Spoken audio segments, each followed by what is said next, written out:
నమస్తే, welcome to SDM news bulletin. ముందుగా headlines చూద్దాం.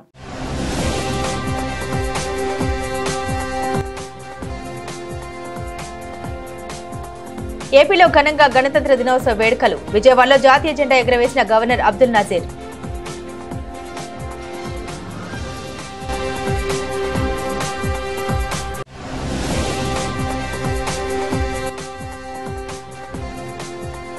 విజయసాయిరెడ్డి రాజీనామాపై స్పందించిన వైసీపీ సీనియర్ నేత దొంతిరెడ్డి వేమారెడ్డి. ఆయన లాంటి మంచి వ్యక్తి పార్టీకి రాజీనామా చేయడం బాధాకరమని వ్యాఖ్య.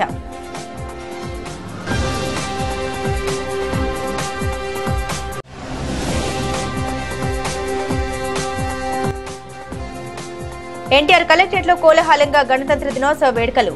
జాతీయ జెండాని ఆవిష్కరించి గౌరవ వందనం స్వీకరించిన కలెక్టర్ లక్ష్మీ షా.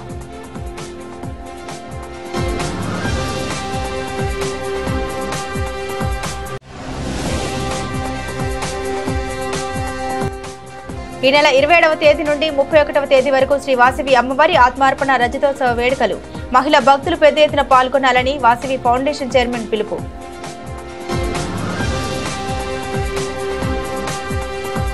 ఆంధ్రప్రదేశ్ రాష్ట్ర వ్యాప్తంగా గణతంత్ర వేడుకలు ఘనంగా నిర్వహిస్తున్నారు. విజయవాడలోని ఇందిరాగాంధీ మున్సిపల్ గ్రౌండ్ లో గవర్నర్ జస్టిస్ అబ్దుల్ నజీర్ జాతీయ జెండాను ఆవిష్కరించారు. పోలీసుల నుంచి గౌరవ వందనం స్వీకరించారు. ఈ కార్యక్రమంలో CM Chandrababu, deputy CM Pawan Kalyan, మంత్రి లోకేష్ పాల్గొన్నారు. రాష్ట్ర ప్రజలు అభివృద్ధి కోరుకుంటున్నారని గవర్నర్ జస్టిస్ అబ్దుల్ నజీర్ అన్నారు. ప్రజల ఆకాంక్షలు నెరవేర్చే దిశగా కూటమి ప్రభుత్వం పనిచేస్తుందని తెలిపారు. గత ప్రభుత్వం భారీగా అప్పులు చేసి సమస్యలు సృష్టించిందన్నారు. విశాఖ స్టీల్ ప్లాంట్ కు కేంద్రం నుండి ప్రత్యేక ప్యాకేజీ వచ్చేలా చేసినట్లు పేర్కొన్నారు. స్వర్ణాంధ్ర విజన్ దిశగా తమ ప్రభుత్వం అడుగులు వేస్తుందన్నారు. ప్రజలకు ఆరోగ్యం, ఐశ్వర్యం, ఆనందం కలగాలనేదే తమ నినాదమని తెలిపారు. 10 సూత్రాల అమలు ద్వారా అనుకున్న లక్ష్యాలు సాధిస్తామని వివరించారు. స్వర్ణాంధ్ర సాధనకు రెండవ సూత్రం ఉద్యోగం, ఉపాధి కల్పన. ఆంధ్రప్రదేశ్ ప్రజలు ఆర్థిక సుస్థిరత సాధించే విధంగా జాతీయ, అంతర్జాతీయ స్థాయిలో ఉద్యోగాల సాధన కోసం నైపుణ్యాభివృద్ధిని కలిగించడంతో పాటు అందుకు అవసరమైన వివిధ అవకాశాలకు రూపకల్పన చేస్తోంది రాష్ట్ర ప్రభుత్వం. ప్రపంచ స్థాయి పారిశ్రామిక పార్కులు, మహిళా ఎంఎస్ఎంఈ పార్కులు, సౌకర్యవంతమైన పనివేళలో ఉద్యోగాలు సృష్టించడమే ప్రభుత్వ లక్ష్యం. అదే లక్ష్యంతో వస్తోంది పరిశ్రమల శాఖ శకటం amplifying Andhra Pradesh, new ఎంపెటస్, new era.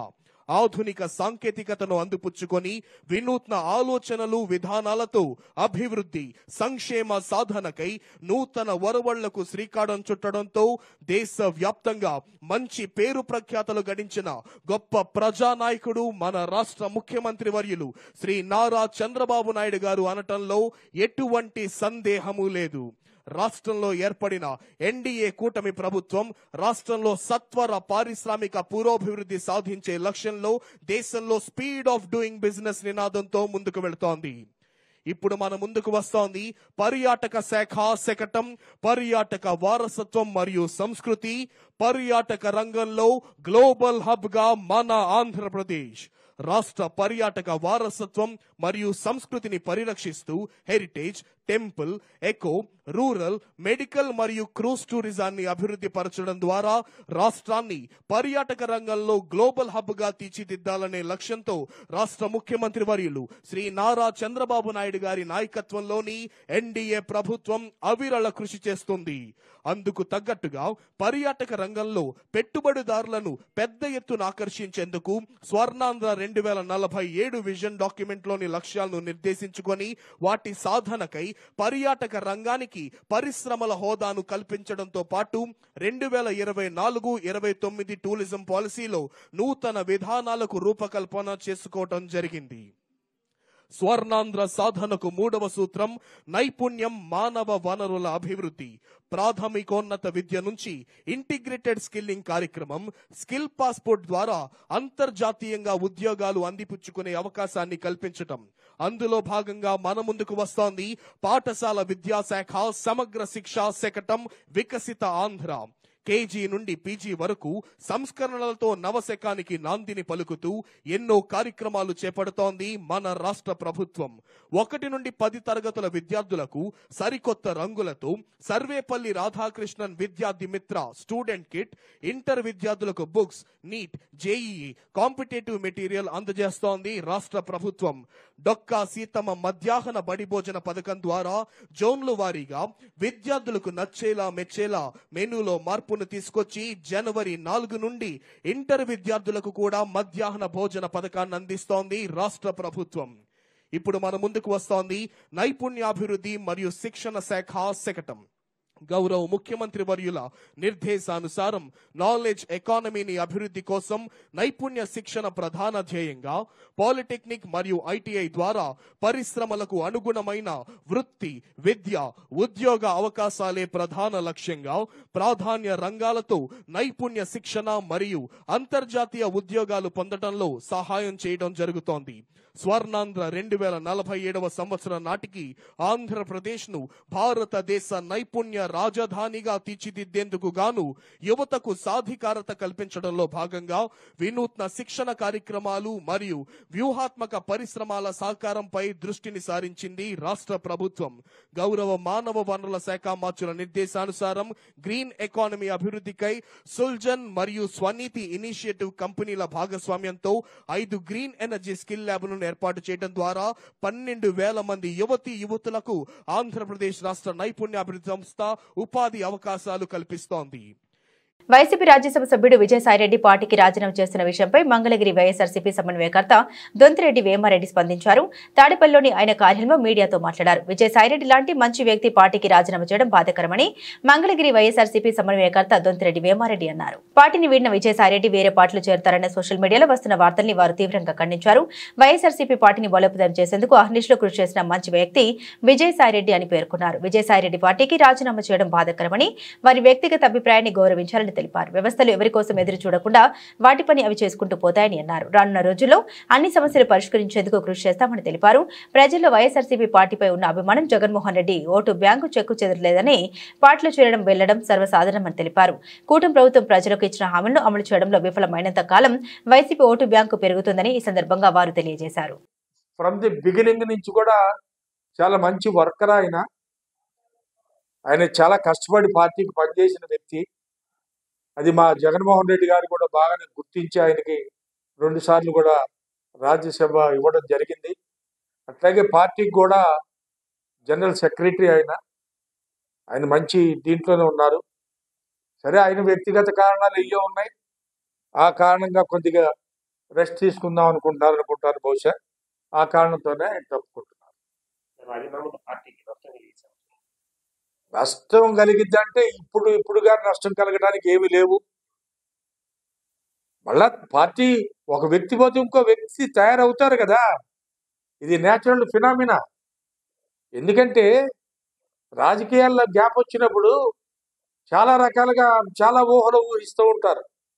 Definitely ఆ గ్యాప్ పూరిస్తారు, ఎవరో ఒకళ్ళు వచ్చి పూరిస్తారు. అది డెఫినెట్గా మాకు ఏ విధమైన బాధలు ఉండదు.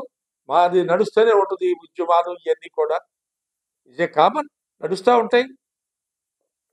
యువతను కేంద్ర రాష్ట్ర ప్రభుత్వాలు దారుణంగా మోసగించాయని ఏఐవైఎఫ్ రాష్ట్ర మాజీ అధ్యక్షుడు దోనపూడి శంకర్ ఆరోపించారు. 10 సంవత్సరాల వ్యవధిలో పీఎం మోదీ నిరుద్యోగ యువతకు ఎన్ని కోట్ల ఉద్యోగాలు ఇచ్చారని ఆయన ప్రశ్నించారు. అధికారం కోసం రాష్ట్ర ప్రజల్ని అత్యంత దారుణంగా ఎన్డీఏ కూటమి మోసం చేసిందన్నారు. హనుమాన్పేట దాసరి భాను వద్ద ఏఐవైఎఫ్ పతాకాన్ని రాష్ట్ర మాజీ అధ్యక్షుడు పూడి శంకర్ ఆవిష్కరించారు. ఈ సందర్భంగా ఆయన మాట్లాడుతూ యువతను కేంద్ర రాష్ట్ర ప్రభుత్వాలు ఆశ చూపించి వారిని దారుణంగా మోసం చేశాయని ఆయన నిప్పులు చెరిగారు. 11 సంవత్సరాల వ్యవధిలో మోదీ నిరుద్యోగ యువతకు ఎన్ని కోట్ల ఉద్యోగాలు ఇచ్చారన్నారు. ఎన్డీఏ కూటమి ఎన్నికలకు ముందు ఒక మాట, ఎన్నికల తర్వాత మరో మాట మాట్లాడడం పార్టీ నైజమన్నారు. రాబోయే సమావేశంలో నిరుద్యోగ యువత అన్ని వర్గాల్ని కలుపుకొని కేంద్ర రాష్ట్ర ప్రభుత్వాలపై పోరాటాలు చేయాలని ఆయన పిలుపునిచ్చారు. రాష్ట్ర సెక్రటరీ లెనిన్ బాబు మాట్లాడుతూ ఎన్డీఏ కూటమి అన్ని వర్గాల్ని మోసం చేసి అధికారంలోకి వచ్చిందన్నారు. ఫిబ్రవరిలో జరిగే రాష్ట్ర సమావేశంలో కేంద్ర రాష్ట్ర ప్రభుత్వాలపై యువత అన్ని వర్గాల్ని కలుపుకొని పోరాటం చేసే దిశగా కార్యాచరణ ప్రణాళిక రూపొందిస్తామన్నారు. మోదీ, చంద్రబాబు నాయుడు ఇద్దరు నిరుద్యోగ యువతను ఉద్యోగాల కల్పనతో 2 సార్లు మోసం చేశారన్నారు. కేవలం యువతని ఓట్ల బ్యాంకుగా వాడుకునేటువంటి పాలకుల స్వార్థపూరిత రాజకీయ ప్రయోజనాలకు వ్యతిరేకంగా యువత ఉద్యమించాల్సిన అవసరం ఉన్నది. ఓ పక్కన అన్ఎంప్లాయ్మెంట్ పెరిగిపోతున్నటువంటి నేపథ్యం, అలాగే అనేక సమస్యలు. యూత్ పాలసీ ఏదైతే ఉన్నదో, ఇవాళ జనవరి 12వ తేదీన స్వామి వివేకానంద జయంతి రోజున కేంద్ర ప్రభుత్వం యూత్ పాలసీ ఒక ఫెస్టివల్ లాగా జరుపుతామని చెప్తారు. కానీ యూత్ పాలసీని అప్లై చేస్తున్నారా? వాళ్ళ సైంటిఫిక్ ఎడ్యుకేషన్ ఇస్తున్నారా? కాబట్టి ఇవాళ కేవలం నిరుద్యోగ యువత పెరిగిపోవటానికి ఇవాళ ఒక పక్కన అనేక రంగాల్లో భారతదేశం ముందడుగు వేస్తుందని చెప్తున్నారు. ఆత్మనిర్భర్ భారత్ అని చెప్తున్నాడు, వికసిత భారత్ అని చెప్తున్నాడు. కాబట్టి వికసిత భారత్కి తగ్గ, ఆత్మనిర్భర్ భారత్కి తగ్గ ఒక పక్కన విశాఖ స్టీల్ ప్లాంట్ ప్రైవేటైజేషన్ చేసేటువంటి పరిస్థితి, అనేక వేల మంది ఉద్యోగస్తులు రోడ్డున పడేటువంటి పరిస్థితి. కాబట్టి వాళ్ళ ప్రభుత్వాలు అనుసరించేటువంటి కార్మిక వ్యతిరేక విధానాలకు వ్యతిరేకంగా యువత ఉద్యమించాలి. ఎన్టీఆర్ జిల్లాలో ప్రత్యేకించి ఇవాళ ఉన్నటువంటి నేపథ్యంలో అనేక చోట్ల యువజన సంఘాన్ని మరింత బలోపేతం చేసుకునే దానిలో భాగంగా ఈ మహాసభ ఆశయాలకు అనుగుణంగా యువత పనిచేయాలని చెప్పేసి కోరుతూ సెలవు తీసుకుంటాం.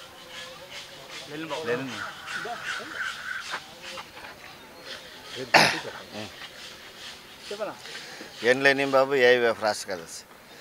ఏఐవైఎఫ్ ప్రథమ ఎన్టీఆర్ జిల్లా మహాసభ సందర్భంగా యువత ఎదుర్కొన్న సమస్యలపైన చర్చించి భవిష్యత్తు ఉద్యమ కార్యాచరణ రూపొందిస్తూ ఉన్నాం. ముఖ్యంగా ఫిబ్రవరి 6 నుంచి 8 వరకు ఏఐవైఎఫ్ 22వ రాష్ట్ర మహాసభలు శ్రీకాకుళం నిర్వహిస్తూ ఉన్నాం. ఈ సందర్భంగా 26 జిల్లాల్లో ఇలాంటి మహాసభలు నిర్వహించుకొని రాష్ట్ర వ్యాప్తంగా యువత అదేవిధంగా ఉపాధి అవకాశాలపై చర్చించి పెద్ద ఎత్తున ఉద్యమాలు రూపకల్పన చేయాలని దీని లక్ష్యం. ముఖ్యంగా ఈరోజు విద్య, వైద్యం, వ్యాపారం చేశారు. ఉపాధి, ఉద్యోగాలు లేక నిరుద్యోగం సమస్య పెరిగిపోతూ ఉంది. మోడీ అధికారంలోకి వచ్చిన తర్వాత ఏడాదికి 2 కోట్ల ఉద్యోగాలు ఇస్తూ ఉన్నారు. కానీ 11 ఏళ్ళ నుంచి 12 ఏళ్ళు అవుతుంది, 24 కోట్ల ఉద్యోగాలు భర్తీ కావాలి. కానీ రికార్డు స్థాయిలో ఉద్యోగాలు భర్తీ కాకపోవడంతో రికార్డు స్థాయిలో నిరుద్యోగ సమస్య పెరుగుతుందని కేంద్ర ప్రభుత్వం చెప్తా ఉంది. అందుకోసమే ప్రభుత్వ రంగ సంస్థలన్నీ మూసివేస్తూ ఉన్నారు.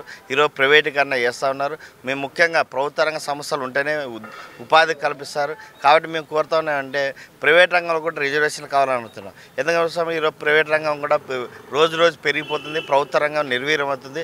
ప్రైవేట్ రంగంలో రిజర్వేషన్ కావాలని కోరుతా ఉన్నాం. రాష్ట్ర రాజధాని అమరావతి ఫ్రీ జోన్ కోరుతా ఉన్నాం. 20 కోట్లాది రూపాయలతో అమరావతికి అభివృద్ధి చేస్తూ ఉన్నారు. గతంలో హైదరాబాద్ ఫ్రీ జోన్ కావడం ద్వారా అక్కడ భర్తీ చేసే ఉద్యోగాల్లో అప్పుడు ఉన్నటువంటి అన్ని జిల్లాలకు ఉపయోగపడింది. ఇప్పుడు కూడా రాజధాని అమరావతి ఫ్రీ జోన్ కావడం ద్వారా 26 జిల్లాల నిరుద్యోగులకు అక్కడ భర్తీ చేసే ఉద్యోగాల్లో అవకాశం కల్పిస్తారు. అందుకోసమే రాష్ట్ర రాజధాని అమరావతి ఫ్రీ జోన్ కావాలి, ప్రైవేట్ రంగంలో రిజర్వేషన్లు కావాలి, ఉత్తరాంధ్ర వెనుకబడిన ప్రాంతాల్లో నిధులు కేటాయించాలి. ఈ ఎన్టీఆర్ జిల్లా ఈ రాజధానికి అనుగుణంగా ఉన్న ఈ జిల్లాలో అనేక పరిశ్రమలు, ఐటీ హబ్బు రావాలి. ఇట్లా చదువుకున్న వాళ్ళందరూ ఉద్యోగాలు ఇవ్వాలని ఈ ఏఐవైఎఫ్గా డిమాండ్ చేస్తున్నాం. ఈ సమస్యలపైన భవిష్యత్తులో అన్ని కలిసి వచ్చే విద్యార్థి సంఘాల కల్పన ఐక్య కార్యక్రమం ద్వారా యువత ఉపాధి లక్ష్యంగా పనిచేస్తామని సందర్భంగా తెలియజేస్తా ఉన్నాం.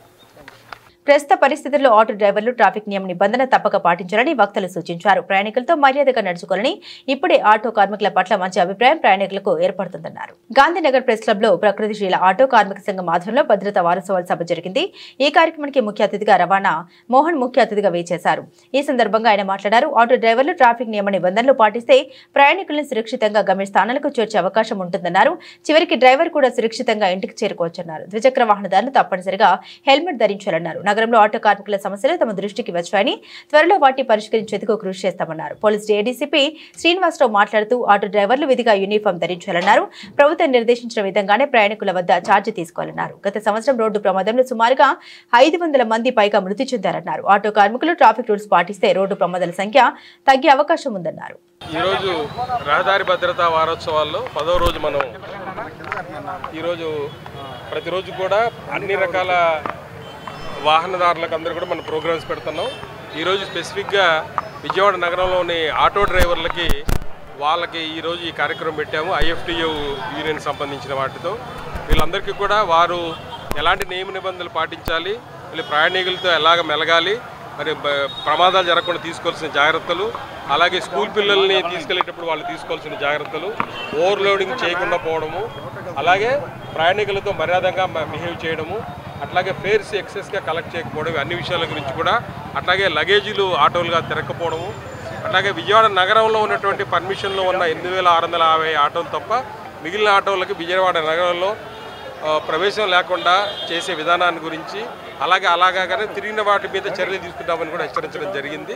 మరి వీళ్ళందరూ కూడా ఈ రహదారి భద్రతా మాసోత్సవాల్లో అందరినీ కూడా చైతన్యవంతులు చేసి మన విజయవాడ నగరంలో ప్రమాదాలు తగ్గించుకోవడానికి రవాణా శాఖ, పోలీస్ శాఖ చేస్తున్నటువంటి కృషిలో భాగంగా ఈరోజు ఈ కార్యక్రమం పెట్టాం. ఈ కార్యక్రమాల్లో దాదాపు 400 నుంచి 500 మంది ఆటో డ్రైవర్లు వచ్చారు.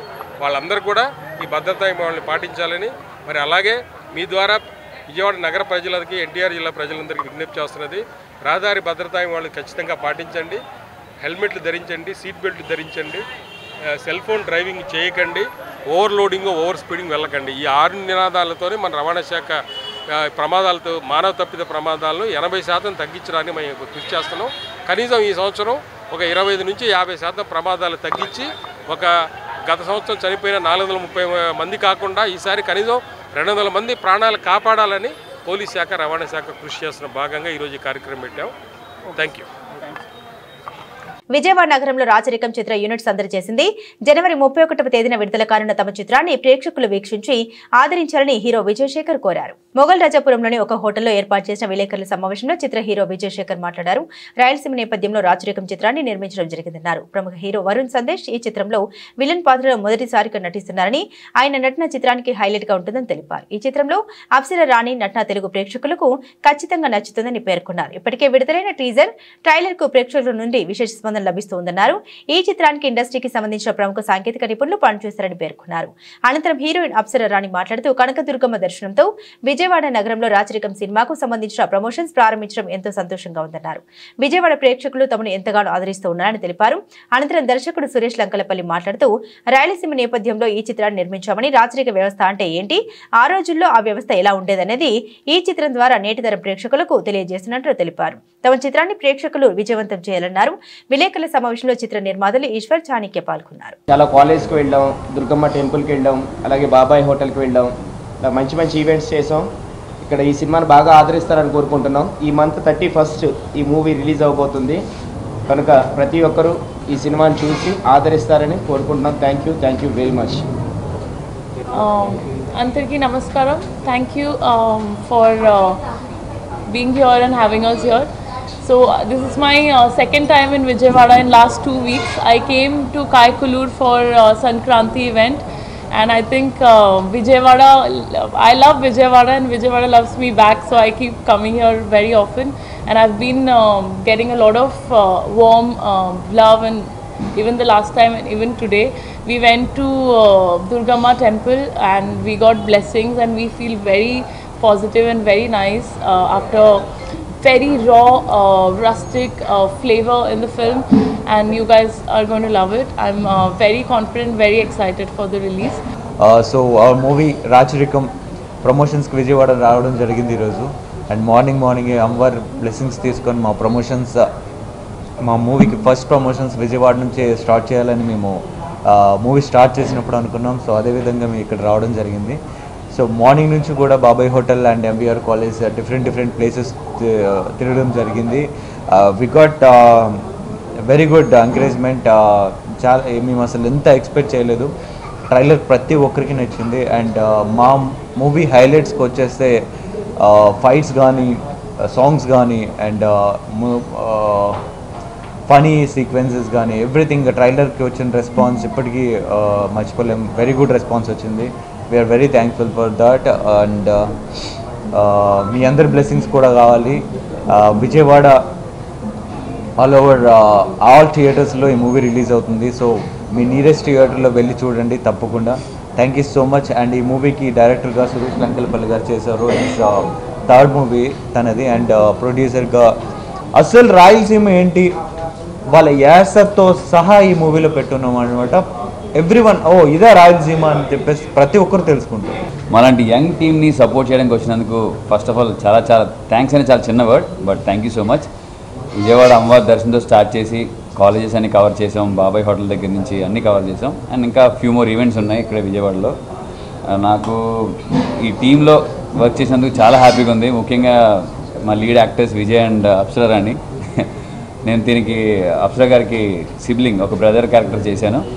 అండ్ మా డైరెక్టర్ సురేష్ గారు అండ్ ప్రొడ్యూసర్ ఈశ్వర్ గారు, చాణక్య గారు చాలా అంటే చాలా సపోర్ట్ చేశారు. మా యంగ్ టీం సపోర్ట్ చేయడానికి ఇంత యంగ్ టీం ముందుకు వచ్చింది.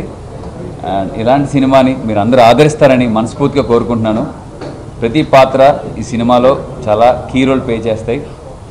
సో ఇంకా మీ చేతిలో ఉంది. Thank you so much. అందరికీ నమస్కారం అండి. ఇక్కడికి వచ్చిన మీడియా మిత్రులకి, మా శ్రేయోభిలాషులకి అందరికీ ధన్యవాదాలు చెప్తున్నాను. అండ్ కమింగ్ టు మూవీ రాచరికం అండి. రాచరికం జనవరి 31st వస్తున్నాము. ఒక పొలిటికల్ థ్రిల్లర్ మూవీ, ఒక కమర్షియల్ మూవీ. అంటే మేము చిన్న సినిమా అనుకుని స్టార్ట్ చేసాము, కానీ అది చూసే వాళ్ళందరూ కూడా ఇది చిన్న సినిమా ఏంటైనా పెద్ద సినిమా, ఇది మీరు ఎందుకు చిన్న సినిమా అంటున్నారు అన్న రేంజ్లో తీసామన్న విషయం మాకు కూడా తెలియదు, అందరూ చెప్తే తప్ప. సో ట్రైలర్, సాంగ్స్ అన్నీ చాలా అద్భుతంగా వచ్చాయి. మేము ఇలా చెప్పడం అని కాదండి, ఒక్కసారి ట్రైలర్ చూసిన వాళ్ళు మాకు ఇచ్చిన కామెంట్స్, తర్వాత ట్రైలర్ చూడని వాళ్ళు ఒక్కసారి చూసి మాకు మీ సపోర్ట్ ఇవ్వండి. ఈ సినిమా స్టార్ట్ చేయాలనుకున్నది కూడా మా యొక్క జీల్ అంటే మా యొక్క ఇష్టం, మా యొక్క ఇంట్రెస్ట్ వల్లనే ఈ సినిమా స్టార్ట్ చేద్దాము కలిసి అని స్టార్ట్ చేశారు. దాంట్లో నాది కొంచెమే help, so that I can push మా ఫ్రెండ్ని ఈ సినిమా ద్వారా ముందుకు తీసుకెళ్ళాలి, నా ప్యాషన్ కానీ తన ప్యాషన్ కానీ ముందుకు పెడదామని చెప్పేసి చాలా కష్టపడ్డాం. వీ ట్రావెల్ ఆల్మోస్ట్ 1 year, ఒక సంవత్సరం పాటు ఒక యుద్ధంలాగానే జరిగింది. ఇప్పటికీ ఉన్నాయి చాలా కష్టాలు. సో బట్ విజయవాడకు వచ్చి ప్రమోషన్స్ చేసి మీ యొక్క ఆదరణ కోసం, మీ యొక్క ఆదరణను చూసిన తర్వాత మా కష్టం అంటూ వృధా పోదు అనే ఒక కాన్ఫిడెన్స్ వచ్చింది. సో దానికోసం thank you very much for the Vijayawada people, audience and whoever. Like, please bless us and please release date. Yeah. So movie is coming on January 31st into the theaters. Please bless us. Do come to theaters and watch. Promote it. Thanks a lot. Georgia దేశంలో MBBS seat ఇప్పిస్తామని మోసం చేసిన alpha educare సంస్థపై చర్యలు తీసుకోవాలని MBBS విద్యార్థి తండ్రి Karun Kumar Reddy demand చేశారు. Gandhinagar press club లో ఏర్పాటు చేసిన విలేకరుల సమావేశంలో ఆయన మాట్లాడారు. జార్జియా దేశంలో యూనివర్సిటీ ఆఫ్ జార్జియాలో ఎంబీబీఎస్ సీటు ఇప్పిస్తామని ఆల్ఫా ఎడ్యుకేర్ సంస్థ మోసం చేసిందన్నారు. 20 లక్షలు వసూలు చేసి తాత్కాలిక వీసాపై 7 విద్యార్థుల్ని జార్జియా తీసుకెళ్లారన్నారు. తాత్కాలిక ఎడ్యుకేషన్ వీసా కేవలం 3 నెలలు మాత్రమే అమల్లో ఉంటుందని, ఇప్పుడు 8 నెలలు కావస్తుందని, ఆ విద్యార్థుల పరిస్థితి తమకు అర్థం కావడం లేదన్నారు. తక్షణమే రాష్ట్ర ప్రభుత్వం ఈ విషయంపై స్పందించి తగిన చర్యలు చేపట్టాలన్నారు. మా బాబుని ఎంబీబీఎస్ చదివించడానికి జార్జియా దేశం పంపించానండి. ఆల్ఫా ఎడ్యుకేర్ అనే కన్సల్టెన్సీ ద్వారా యామల అఖిల్, యామల అంకయ్య, యామల సుబ్బలక్ష్మి, దుమ్ము మోహన్, దుమ్ము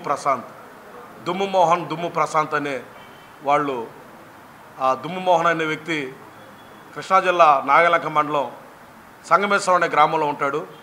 సో అతను మమ్మల్ని తీసుకెళ్ళి వీళ్ళకి పరిచయం చేసి మా పిల్లలను పంపించడం జరిగింది. సో చాలా మోసపూరితమైన మాటలు చెప్పాడు దుమ్ము మోహన్, దుమ్ము ప్రశాంత్. చెప్పి మీ పిల్లలు మా పిల్లలుగా చూసుకుంటామని చెప్పి ఎంబీబీఎస్ చదివించిన జార్జియా దేశం పంపించారు యామల అఖిల్ ద్వారా. సార్ మే నెలలో మా పిల్లల్ని మా బాబుతో పాటు దరిదాపు 7 పిల్లల్ని, 4 ఆడపిల్లలు సార్, 3 మగపిల్లలు, 4 ఆడపిల్లలు, 3 మగపిల్లలను తీసుకుని జార్జియా దేశం తీసుకెళ్లారు సార్. తర్వాత మేము తెలుసుకుంది ఏంటంటే ఈ ఆల్ఫా ఎడ్యుకేర్కి అక్కడ ఎంబీబీఎస్ చదివించడానికి యూనివర్సిటీ ఆఫ్ జార్జియా అనే యూనివర్సిటీ తీసుకెళ్లారు. ఈ కన్సల్టెన్సీకి ఆ యూనివర్సిటీకి ఎటువంటి సంబంధం లేదు. మేము చదివిస్తామని తీసుకెళ్ళి అక్కడ వేరే మధ్యవర్తులకు అప్పగించారు మా పిల్లల్ని. మా పిల్లల మధ్యవర్తులకు అప్పగించి 3 నెలల వీసాతో తీసుకువెళ్ళి 3 నెలల లోపు మళ్ళీ వీసా రెన్యువల్ చేయాలి. అక్కడ వీసా రెన్యువల్ చేయకుండా అక్కడి నుంచి బ్లాక్మెయిల్ మొదలుపెట్టారు సార్. బ్లాక్మెయిల్ మొదలుపెట్టి అధిక మొత్తంలో డబ్బులు మా దగ్గర నుంచి తీసుకుంటున్నారు. పిల్లలకి ఎంత పడితే అంత 50,000, 70,000, 1,10,000 ఇట్లా దాదాపు మేము మా పిల్లలు అక్కడ ఉన్నారని భయపడి చాలా వరకు మేము డబ్బులు వేసాం సార్ వాళ్ళకి. అయినా ఇప్పుడు దాదాపు 8 నెలలు అవుతుంది సార్. 8 నెలలు అవుతున్న వీసా రెన్యువల్ చేయకుండా వితౌట్ వీసా మీద పిల్లలు అక్కడ పెట్టారు. పిల్లల జీవితాలు చాలా భయంకరమైన పరిస్థితులు ఉన్నాయి సార్. అక్కడ పిల్లల్ని అరెస్ట్ చేసే పరిస్థితి ఉంది. మరి దయచేసి మాకు న్యాయం చేయవలసిందిగా కోరుకుంటున్నాను. మరి అక్కడ పిల్లల్ని ఇప్పుడు మేము ఇక్కడ ఏదన్నా వాళ్ళ మీద కేసులు పెట్టినా, వాళ్ళ మీద ఏదైనా లీగల్గా మేము చర్యలు తీసుకున్నా పిల్లల్ని చంపేస్తామని బెదిరిస్తున్నారు సార్. పిల్లలు ఇక్కడ రావడానికి లేదు, మా పిల్లలు ఇక్కడ తీసుకురావడానికి లేదు, మేము వెళ్ళటానికి లేదు సార్. చాలా భయంకరమైన పరిస్థితుల్లో ఉన్నాం. దయచేసి ప్రభుత్వం వారు, లోకేష్ గారు, చంద్రబాబు నాయుడు గారు, డిప్యూటీ సీఎం గారు, పవన్ కళ్యాణ్ గారు, ప్రభుత్వ అధికారులు, మరి భారత యంత్రాంగం అందరూ దయచేసి దీన్ని దృష్టిలో పెట్టుకుని మరి పిల్లలకు న్యాయం చేయవలసిందిగా కోరుతున్నాను. ఇప్పుడు ఈ 7 మమ్మల్ని మోసం చేశారు కనుక మరి మా పిల్లలు అక్కడ చదివించడానికి మేమే ఎక్స్ట్రా డబ్బులు అక్కడ పెట్టి ఇప్పుడు పిల్లలు కొద్ది సేఫ్ సైడ్లో మేము చేశాం సార్. మరి ఈ ఆల్ఫా ఎడ్యుకేర్ అనే కన్సల్టెన్సీ మీద ఆంధ్రప్రదేశ్ ప్రభుత్వం మీరు చర్యలు తీసుకుని దీన్ని బ్యాన్ చేయాలి సార్. అవర్ టీమ్ అని వీళ్ళంతా డాక్టర్స్ అని చెప్తున్నారు సార్. అవర్ టీమ్ అని చెప్పారు. ఈ టీంలో ఉన్న డాక్టర్స్ అందరూ ఇక్కడున్న పిల్లలందరూ పేద విద్యార్థులందరినీ తీసుకువెళ్ళి విదేశాలు వదిలిపెట్టి చాలా భయంకరమైనటువంటి పరిస్థితులు తీసుకెళ్తారు సార్. వీళ్ళంతా డాక్టర్స్కి చెప్తున్నారు సార్, మేము ఎంక్వైరీ చేస్తే వీళ్ళు కొంతమంది డాక్టర్స్ కాదు సార్, నకిలీ డాక్టర్స్ సార్ వీళ్ళు, కొంతమంది మేము డాక్టర్స్ అని చెప్పి చేస్తున్నారు సార్. మరి పిల్లల పరిస్థితి చాలా భయంకరమైన పరిస్థితిలో ఉంది. మరి దయచేసి ప్రభుత్వం వారు దీనికి చర్యలు తీసుకోవాల్సిందిగా మనం చేస్తున్నాను. ఇప్పటికే నెల్లూరులో కేసులు పెట్టారు, పడమట పోలీస్ స్టేషన్లో, విజయవాడ పడమట పోలీస్ స్టేషన్లో కూడా మేము కేసు ఇచ్చాం సార్. డిసెంబర్ 15వ తారీఖు మేము కేసు ఇచ్చాం సార్ అక్కడ. అప్పుడు ఇప్పటి వరకు సరైనటువంటి యాక్షన్ లేదు సార్. దరిదాపు అంటే దీనికి సంబంధించిన ఎవరిని పిలవట్లేదు సార్. దీనికి సంబంధించిన వారు కడప జిల్లా రైల్వే కోడూరులో ఉన్నారు సార్. యామల అంకయ్య, యామల సుబ్బలక్ష్మి అనేవాళ్ళు కడప జిల్లా రైల్వే కోడూరులో ఉన్నారు. మాది కడప అని బెదిరిస్తున్నారు సార్. కడపని కడప పేరు చెప్పి మమ్మల్ని భయప్రాంతులు చేస్తున్నారు సార్. దయచేసి మీరందరూ మాకు సహాయం చేయవలసిందిగా.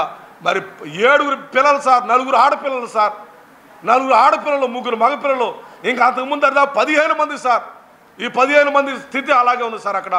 దయచేసి మాకు తగిన న్యాయం చేయవలసింది కోరుతున్నాం సార్. మేము ఎక్కడికి వెళ్ళటానికి రెడీగా ఉన్నాం సార్. దేశవ్యాప్తంగా, రాష్ట్ర వ్యాప్తంగా ఎక్కడికి వెళ్ళటానికైనా మేము రెడీగా ఉన్నాం. దయచేసి మాకు న్యాయం చేయవలసిందిగా ప్రభుత్వాన్ని, అధికారులను కోరుకుంటున్నాం. మీ అందరికీ ఎన్టీఆర్ కలెక్టరేట్ లో గణతంత్ర దినోత్సవ వేడుకలు కోలాహలంగా జరిగాయి. జిల్లా కలెక్టర్ లక్ష్మి జాతీయ జెండాను ఆవిష్కరించారు. అనంతరం గౌరవ వందనం స్వీకరించారు. జిల్లాను అభివృద్ధి పథంలో తీసుకెళ్లేందుకు తన వంతు కృషి చేస్తామని ఈ సందర్భంగా ఆయన పేర్కొన్నారు. రాష్ట్ర ప్రభుత్వం అమలు చేస్తున్న సంక్షేమ పథకాలను ప్రజలకు మరింత చేరువ చేయాలనే లక్ష్యంతో ముందుకు సాగుతున్నట్లు తెలిపారు.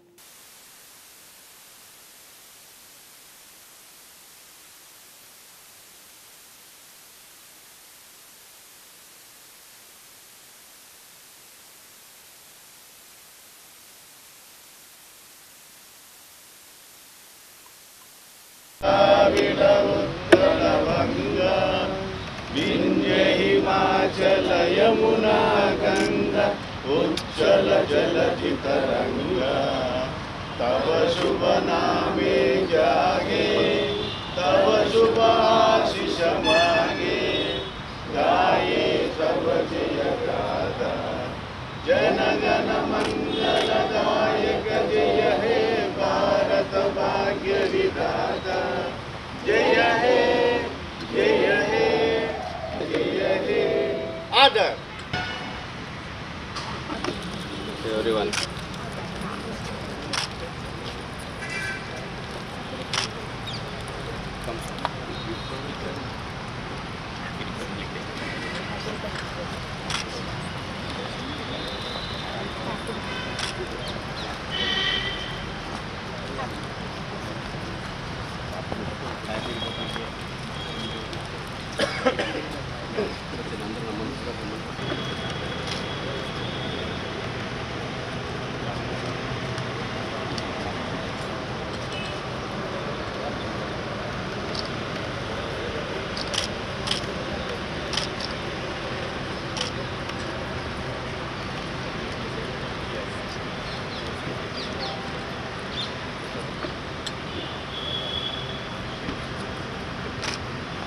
వాసవి అమ్మవారి ఆత్మార్పణ రజతోత్సవ వేడుకలను 5 రోజుల పాటు అంగరంగ వైభవంగా నిర్వహించనున్నట్లు Vasavi foundation chairman VVK Narasimharao తెలిపారు.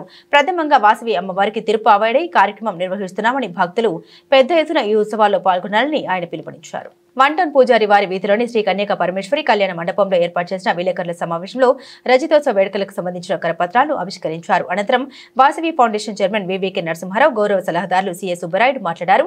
ఈ నెల 27వ తేదీ నుండి 31వ తేదీ వరకు శ్రీ వాసవి అమ్మవారి ఆత్మార్పణ రజతోత్సవ వేడుకలను కన్నుల పండుగగా నిర్వహించనున్నామని తెలిపారు. పూజారి వారి వీధిలోని శ్రీ లక్ష్మీనారాయణ ఆర్యవేశ కళ్యాణ మందిరంలో రజతోత్సవ కార్యక్రమాలు జరుగుతాయని తెలియజేశారు.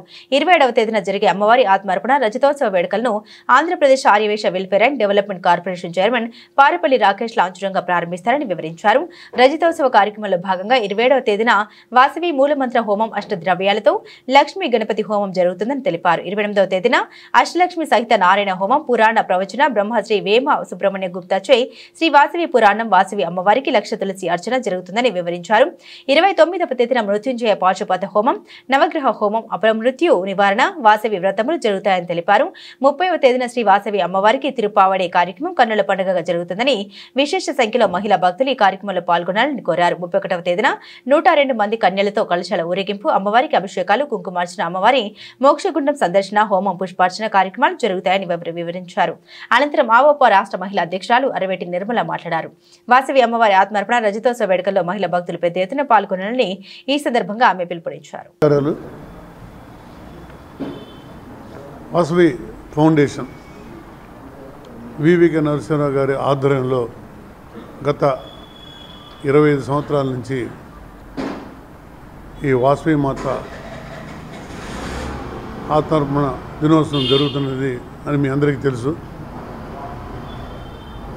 ప్రతి సంవత్సరం క్రమం తప్పకుండా ఆయన ఈ కార్యక్రమాన్ని చేస్తుంటారు. ఎవరైనా ఒక సంవత్సరం చేసి రెండో సంవత్సరం వచ్చిన వాళ్ళు ఉండొచ్చు, ప్రెసిడెంట్గా ఉండకపోవచ్చు, చేయొచ్చు, చేయకపోవచ్చు. కానీ అలా కాకుండా నరసింహరావు గారు 20 సంవత్సరాల నుంచి తప్పకుండా ఈ కార్యక్రమాన్ని చేస్తున్నారు. ఆర్థికంగా ఆయన మరీ ఎక్కువగా కానప్పుడు కూడా కష్టపడి ఈ ఆరు వయసుల మీద ఉన్న అభిమానంతో ఈ కార్యక్రమాన్ని ఆయన చేయడం జరుగుతుంది. మరి ఈ సంవత్సరం ప్రత్యేకత ఏంటంటే రజతోత్సవం 25 years యానివర్సరీ. మరి ఒక సంస్థ 25 years చేయడం అనేది చాలా గొప్పతనం. అంతేకాకుండా ప్రతి సంవత్సరం ఒక్కరోజు అయితే ఈ సంవత్సరం 27వ తారీఖు నుంచి, అంటే ఈ నెల 27వ తారీఖు నుంచి 31వ తారీఖు వరకు ఈ కార్యక్రమాన్ని ఆయన చేస్తున్నారు. ఈ కార్యక్రమం యొక్క బ్రోచర్ని రిలీజ్ చేయమని నన్ను ముఖ్య అతిథిగా పిలిచినందుకు వారికి, వారి యొక్క కమిటీ సభ్యులకి, పెద్దలు శంకరరావు గారికి, రమేష్ గారికి అందరికి కూడా నా హృదయపూర్వక ధన్యవాదాలు తెలియజేస్తున్నాము. ఈ పాంప్లెట్ వెనకాల ఈ కార్యక్రమం వివరాలు తెలియజేయడం జరిగింది. వీటన్నిటికీ మీరందరూ సహకరించాలి. అట్లానే నేను కూడా సహకరిస్తాను. సహకరించడం అంటే నాట్ ఓన్లీ మనీ అండి, మనీతో పాటు మనం కూడా అన్ని విధాల టైం, టాలెంట్, ట్రెజరర్, టైం ఇవ్వాలి, దానికి కావాల్సిన టాలెంట్ ఇవ్వాలి, ట్రెజరర్ ఇవన్నీ ఇచ్చి ఈ కార్యక్రమం సక్సెస్ చేస్తారని మిమ్మల్ని అందరినీ రిక్వెస్ట్ చేస్తున్నాను. అంతేకాకుండా ఇండియా గవర్నమెంటు మేనిఫెస్టోలో ఏదైతే చంద్రబాబు నాయుడు గారు అనౌన్స్ చేశారో ఆ ప్రకారం ఇప్పుడు 31st ఈ సంవత్సరం ఆత్మార్పణ దినం అనేది రజతోత్సవ సందర్భంగా ఈ మహిళా కార్యకర్తలందరూ కూడాను వారు చేసేటటువంటి సేవా కార్యక్రమాలు కేవలం ఒక కులానికే కాదు, అందరి మహిళలు కూడా ఆదర్శంగా ఉండేటటువంటి విధంగా వాళ్ళకి కావాల్సిన వసతులన్నీ కూడా వాళ్ళు తయారు చేస్తూ వాళ్ళకి మంచి ఉత్సాహంగా ఆమె ఆత్మార్పణ చేసినటువంటి విషయం ఏ సందర్భంలో చేశారని తెలియపరుస్తూ చక్కటి ఉత్సవాన్ని చేసుకుంటూ ఆ ఉత్సవంలో అందరికీ, మహిళలందరికీ కూడా సేవా కార్యక్రమాలు చేస్తున్న ఈ సందర్భంలో ఈ కార్యక్రమాన్ని జయప్రదం చేయవలసిందిగా ఈ సభ్యులందరినీ కోరుకుంటూ మన ఈ సందర్భం ఎలా చేస్తున్నారు ఏంటి అనేది కూడా మా వితరణని మీరు పొందవలసిందిగా కూడా ఆహ్వానిస్తున్నాం. వారికి ధన్యవాదాలు తెలియపరుస్తూ ప్రతి ఏటా చేసేదానికి ఈ సంవత్సరం రజతోత్సవంగా చేసుకోవడాన్ని మరి అందరం కూడా వారికి చేదోడు వాదోడుగా ఉండి ఈ కార్యక్రమాన్ని జయప్రదం చేయాలని ప్రతి ఒక్క వైశ్యుడు కూడా ఈ కార్యక్రమంలో పాల్గొని అమ్మవారి యొక్క చరిత్ర ఇతరులకు అందరికీ కూడా మరి అందరికీ తెలియపరిచి చేయాల్సిన కార్యక్రమాన్ని ఆ రోజున చేయాల్సినగా అందరినీ కోరుతున్నాం. అందులో ఈ సంవత్సరం ప్రత్యేకత ఏంటంటే ఎప్పటి నుంచో వాసవి ఫౌండేషన్ యొక్క అభ్యర్థనలు ఎన్నో ప్రభుత్వాలకి చెప్తున్నప్పటికీ మరి ఇప్పుడు ఉన్నటువంటి ఎన్డీఏ ప్రభుత్వం, అందులో ముఖ్యంగా టీజీ భరత్ గారు, అలాగే శ్రీరామ్ తాతయ్య గారు, డూండి రాకేష్ గారు చొరవ తీసుకొని ఈ పని మీద మరి ప్రభుత్వం ఏర్పడంగానే మేనిఫెస్టోలో పెట్టినటువంటి రాష్ట్రంలో 47 లక్షల మంది ఉన్నటువంటి వైశ్యుల ఆకాంక్ష నెరవేర్చాలని చెప్పి చెప్పటం, దానికి వెంటనే ముఖ్యమంత్రి గారు సానుకూలంగా స్పందించి ఇది నేను పాల్గొనటమే కాదు, ఇది ఒక అధికారికంగా కూడా మనం చేద్దాము, అమ్మవారి గురించి మరి అందరికీ తెలియపరిచేటట్టుగా ఉండాలని వారు అనుకోవటం, దాన్ని వెంటనే కార్యాచరణ చేయటం, మా పెద్దలందరూ కృషి చేయటం వల్ల ఏర్పడినటువంటి ఈ కార్యక్రమానికి కృషి చేసిన వాళ్ళందరికీ కూడా ధన్యవాదాలు తెలియపరుస్తూ, ఈ యొక్క ప్రభుత్వం మనల్ని గుర్తించిన దానికి మనం సహకరించి ప్రభుత్వానికి అందరం కూడా కృతజ్ఞతలు తెలియపరుస్తూ, మరి ఎన్డీఏ ప్రభుత్వం అంటే చంద్రబాబు నాయుడు గారు. నా పేరు ఆర్వేటి నిర్మల, అవోపా మహిళా విభాగ్ స్టేట్ చైర్మన్ని. ఈ అవకాశము మనకు చాలా గొప్ప విషయం అండి. ఈరోజు మన వాసవి ఫౌండేషన్ అధ్యక్షులు వివేక గారి ఆధ్వర్యంలో శ్రీ వాసవి అమ్మవారి ఆత్మార్పణ రజతోత్సవము జరుపుతున్నారండి. ఇది మనకు 31వ తారీఖు అమ్మవారి ఆత్మార్పణ దినోత్సవము. ప్రతి సంవత్సరం ఒక్కరోజు జరుపేవాళ్ళు. ఈసారి 25 ఏళ్ళు కంప్లీట్ అవుతున్న సందర్భంగా ఆయన పెద్ద ఎత్తున 5 రోజులు జరుపుతున్నారు ఈ కార్యక్రమాన్ని. ఒక్కో రోజు ఒక్కొక్క రకంగా, అంటే ప్రతిరోజు హోమాలు, కుంకుమ పూజలు, తర్వాత ఒక 2 రోజులేమో అమ్మవారి గురించి ప్రవచనము. అంటే మనకు అమ్మవారి గురించి చాలా విషయాలు తెలియదు, అమ్మవారి గురించి ఆ విషయాలు తెలియపరచాలనే ఒక ముఖ్య ఉద్దేశంతో మనకి ఆధ్యాత్మిక రత్న బిరుదాంకులు శ్రీమతి పాలమడ సత్యదీప మాతాజీ వారిచే వాసవి వ్రతములు 29వ తారీఖు 102 మంది మహిళలతో వాసవి మాత వ్రతాలు జరుపుతున్నారు. ప్రజల సొంత ఇంటి కళ నెరవేర్చేలా గతంలో చంద్రబాబు 4.5 లక్షల టిడ్కో ఇళ్ల నిర్మాణం చేపట్టారని, మౌలిక వసతుల కల్పన చేయాల్సిన సమయంలో ఎన్నికలు రావడంతో లబ్ధిదారులకు అందలేక పోయారని టిడ్కో చైర్మన్ వేములపాటి అజయ్ కుమార్ వెల్లడించారు. తర్వాత వచ్చిన వైసీపీ ప్రభుత్వం టిడ్కో ఇళ్ల విషయంలో నిర్లక్ష్య వైఖరి అవలంబించిందని, కూటమి ప్రభుత్వం వచ్చాక ముఖ్యమంత్రి చంద్రబాబు నాయుడు ఆదేశాల మేరకు జూన్ నాటికి మౌలిక వసతుల కల్పన చేసి కొన్ని ఇళ్లనైనా లబ్ధిదారులకు అందజేయాలని నిర్ణయం తీసుకున్నట్లు స్పష్టం చేశారు. జగ్గంపూల్లోని టిడ్కో ఇళ్లను టిడ్కో చైర్మన్ వేములపాటి అజయ్ కుమార్ శనివారం పరిశీలించారు. ఈ సందర్భంగా అజయ్ కుమార్ మాట్లాడుతూ, తెలుగుదేశం ప్రభుత్వం ప్రతిష్టాత్మకంగా చేపట్టిన టిడ్కో ఇళ్ల నిర్మాణ పనులు, మౌలిక వసతుల కల్పన చివరి దశలో ఎన్నికలు రావడంతో లబ్ధిదారులకు ఇళ్లను అందించలేకపోయారన్నారు. గత ప్రభుత్వం నిర్లక్ష్యం వల్ల 100 కోట్ల ప్రజాధనం వృధా అయిందన్నారు. టిడ్కో ఇళ్లకు నిధులు కేటాయించకుండా కొద్దిపాటి పనులను కూడా చేయలేదన్నారు. ముఖ్యమంత్రి చంద్రబాబు నాయుడు ఆదేశాల మేరకు ఇళ్లను లబ్ధిదారులకు అందించడానికి చర్యలు తీసుకుంటున్నట్లు తెలిపారు. మౌలిక వసతులు పూర్తి చేసి జూన్ నాటికి ఇళ్లను లబ్ధిదారులకు అప్పగిస్తామన్నారు. స్థలాలు ఇచ్చిన రైతులకు కూడా గత ప్రభుత్వం డబ్బులు చెల్లించలేదని, ఈ అంశాన్ని కూడా పరిశీలిస్తున్నట్లు తెలిపారు. ఈ కార్యక్రమంలో చైర్మన్ అజయ్ కుమార్ తో పాటుగా జనసేన పార్టీ మైలవరపు నియోజకవర్గ సమన్వయకర్త అక్కల గాంధీ, తూర్పు నియోజకవర్గ సమన్వయకర్త అమిశెట్టి వాసు, సెంట్రల్ నియోజకవర్గ సమన్వయకర్త వంశీ కృష్ణ, పెన్నా మహిళా సమన్వయకర్త మల్లెపువ్వు విజయలక్ష్మి, తిరుపతి సురేష్, జనసేన పార్టీ నాయకులు, కార్యకర్తలు పెద్ద ఎత్తున పాల్గొన్నారు. వారి యొక్క ఆలోచన విధానం బట్టి ఆ యొక్క నిర్ణయాల్లో ముఖ్యమైన నిర్ణయాలు ఏంటంటే 25% కన్నా కంప్లీట్ కానీ ఇళ్ళని మేము ముందరికి తీసుకోబోము.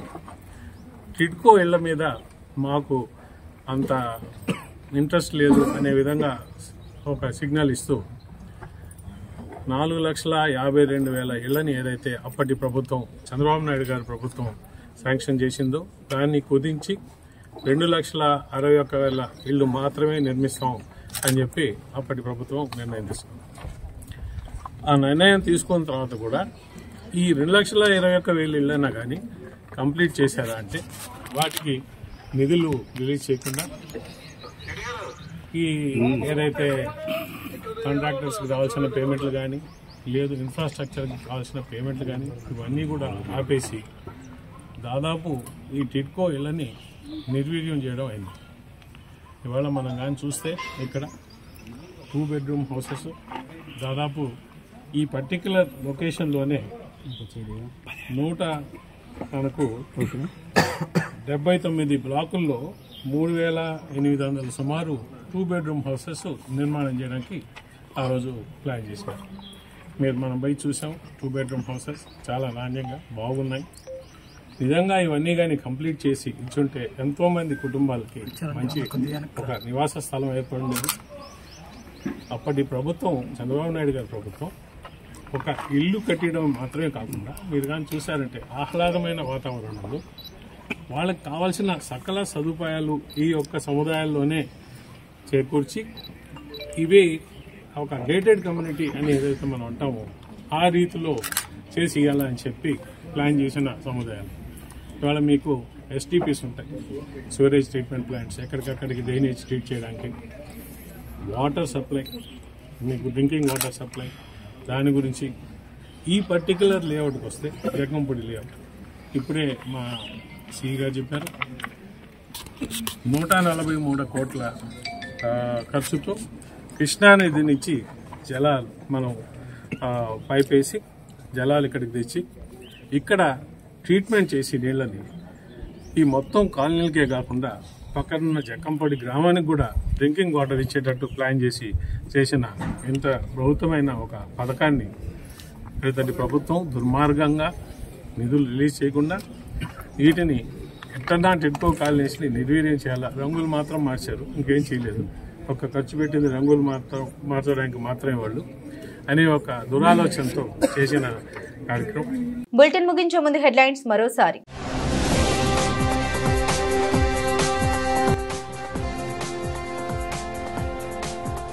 ఏపీలో ఘనంగా గణతంత్ర దినోత్సవ వేడుకలు. విజయవాడలో జాతీయ జెండా ఎగురవేసిన గవర్నర్ అబ్దుల్ నజీర్.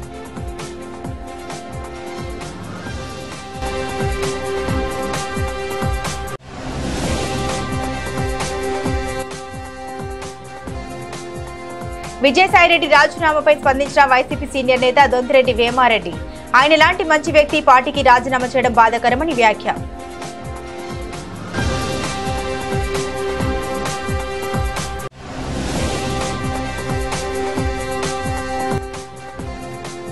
ఎన్టీఆర్ కలెక్టరేట్లో కోలాహలంగా గణతంత్ర దినోత్సవ వేడుకలు. జాతీయ జెండాని ఆవిష్కరించి గౌరవ వందనం స్వీకరించిన కలెక్టర్ లక్ష్మీ ఇప్షా.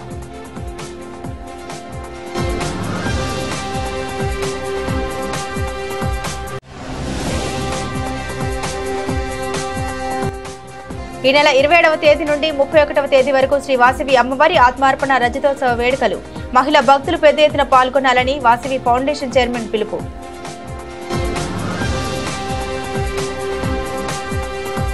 ఇవి బులెటిన్ అప్డేట్స్. మరిన్ని అప్డేట్స్ కోసం చూస్తూనే ఉండండి SDV న్యూస్.